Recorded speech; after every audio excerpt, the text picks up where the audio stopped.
ইমানদার তার বিপদ আপদের কথা, তার কষ্টের কথা অবশ্যই বলবে, বলবে না মানে না বললে মানুষ হালকা হবে কোত্থেকে। কিন্তু ভাই, বিপদের কথা আল্লাহকে শোনাবেন। বিশ্বাস করেন, মানুষের কাছে বিপদের কথা বললে বিপদ কমবে না, বরং বিপদ আরো কিরকম বাড়বে। আমি বলি, কারোর কাছে নিজের কষ্টের কথা বললে মানুষের মন শান্তি পায় না, মন আরো অস্থির হয়। আমি অর্থের কষ্টে আছি, আমি একজনকে বললাম ভাই অর্থের কষ্টে আছি, তার কাছে আমি ছোট হলাম না বড় হলাম? কারোর কাছে ছোট হইতে কারোর ভালো লাগে? কিন্তু আপনি যদি জায়গা মতো বলেন, মালিকের কাছে চোখের পানি ফেলে বলেন, আল্লাহ আমি অনেক কষ্টে আছি মালিক, আপনি জানেন সব কিছু, আল্লাহ আপনি আমার প্রতি রহম করেন, আল্লাহ আপনি আমাকে ভিক্ষা দান করেন, আল্লাহ আপনি আমাকে অনুগ্রহ করেন।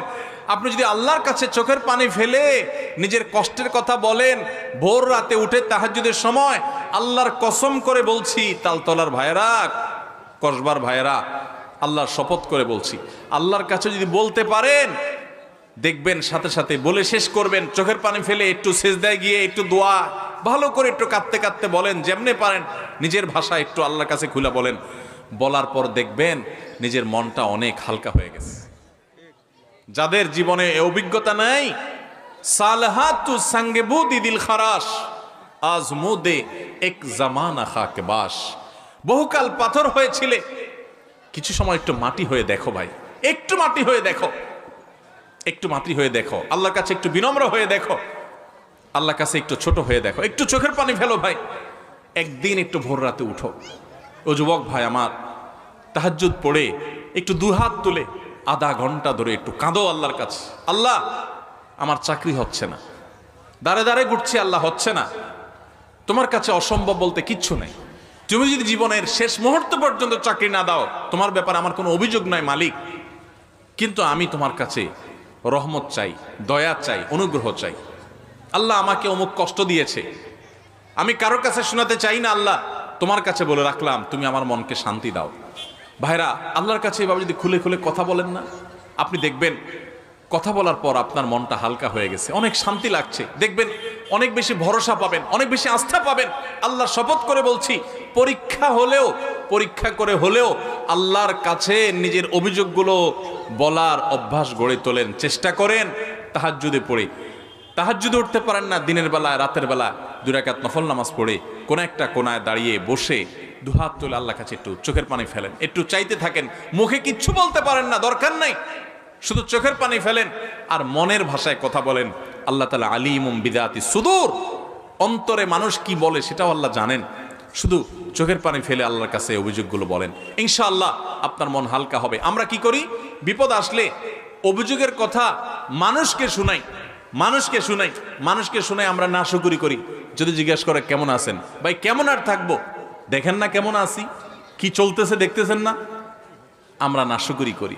এই নাশুকরি করলে পরেশানি কমবে না, পরেশানি আরো বাড়বে, আর আল্লাহ তাআলার নাশুকরির কারণে আমি গুনাহগার হব। এখন আপনি বলতে পারেন, হুজুর আমি কষ্টে আছি, তো আমি বলবো না যে হ্যাঁ ভাই আমি কষ্টে আছি বলাটা দোষের বিষয় না, কিন্তু ইমানদার কষ্টের মধ্যে থেকেও আল্লাহর শুকরিয়া আদায় করবে, কষ্টের মধ্যে থেকেও আল্লাহর। এখন কেউ বলতে পারে এটা কেমন কথা বললেন ভাই, কষ্টের মধ্যে থেকে শুকর আদায় করবে কেমনে? একজন মনে করেন মোটরসাইকেল অ্যাক্সিডেন্ট করছে, বাইক অ্যাক্সিডেন্ট করে বেচারার পা ভেঙে গেছে, হাত ভেঙে গেছে। এখন সে আল্লাহর কাছে কি বলে শুকর আদায় করবে যে আল্লাহ আমার ট্যাংটা ভাঙা দিছো, তোমার শুকরিয়া। সে কোন যুক্তিতে শুকর আদায় করবে? এই যে একটু আগে বললাম যে বিপদেও আল্লাহর শুকর আদায় করতে হবে, তো এখন বেচারা কোন যুক্তিতে শুকর আদায় করবে? যুক্তি শুনেন। যুক্তি হলো, এই যে লোকটা বাইক অ্যাক্সিডেন্ট করেছে, তার হয়তো একটা হাত বা একটা পাও ভাঙছে বা অন্য কোনো ক্ষতি হয়েছে, ধরেন একটা পাও কেটেই ফেলে দিতে হয়েছে বা পড়ে গেছে, আলাদা হয়ে গেছে, আল্লাহ না করুক, এরকম কারো হলো। সে যেই যুক্তিতে শুকর আদায় করবে সেটা হলো যে আল্লাহ তাআলা এই বাইক অ্যাক্সিডেন্টে আমার মৃত্যু দিতে পারতেন কি পারতেন না?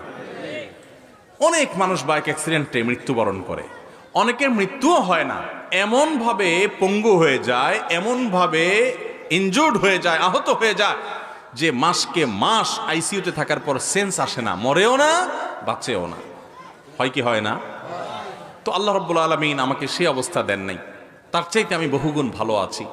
অন্তত সেই দিকে তাকিয়ে ইমানদার বলবে আলহামদুলিল্লাহ, আমার একটা পাও ভাঙছে, আল্লাহ আমাকে তো জীবিত রাখছেন, আমার একটা পাও ভাঙছে, আর একটা পাও তো আল্লাহ ভালো রেখেছেন, আমার এই বিপদটা হয়েছে, অমুকটা তো হয় নাই, এরকম যখন চিন্তা করবেন তখন নগদ একটা লাভ হবে কি জানেন? একেবারে নগদ লাভ হবে।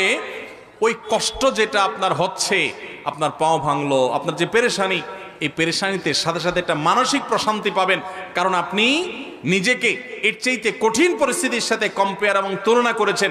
তুলনা করার সঙ্গে সঙ্গে আপনার মনের ভিতরে প্রশান্তি অনুভব করবেন, আলহামদুলিল্লাহ আমি তো প্রাণে বেঁচে আছি। আমি তো অনেককে জানি যে সে অ্যাক্সিডেন্টে গিয়ে সে ব্রেইনে আঘাতপ্রাপ্ত হয়ে সেন্সলেস হয়ে সে আইসিইউতে সে মাসকে মাস বছরকে বছর ভুগতেছে, বিছানায় সারা জীবনের জন্য শুয়ে গেছে, আর সে মৃত্যু পর্যন্ত উঠতে পারবে না, এভাবে তার বাকি জীবন কাটাতে হবে। আমি তার তুলনায় আল্লাহ অনেক ভালো রেখেছেন, যে পাও ভাঙছে 1-2 মাস পর ইনশাআল্লাহ ঠিক হয়ে যাবে, হয়তো কিছু পয়সা খরচ হবে, এর চাইতে বেশি পয়সাও তো খরচ হতে পারতো, আল্লাহ তাআলা আমাকে সেই তুলনায় তো ভালো রেখেছেন। এই কথা চিন্তা করে শুকর আদায় করবেন, এর নাম হলো ঈমানদার।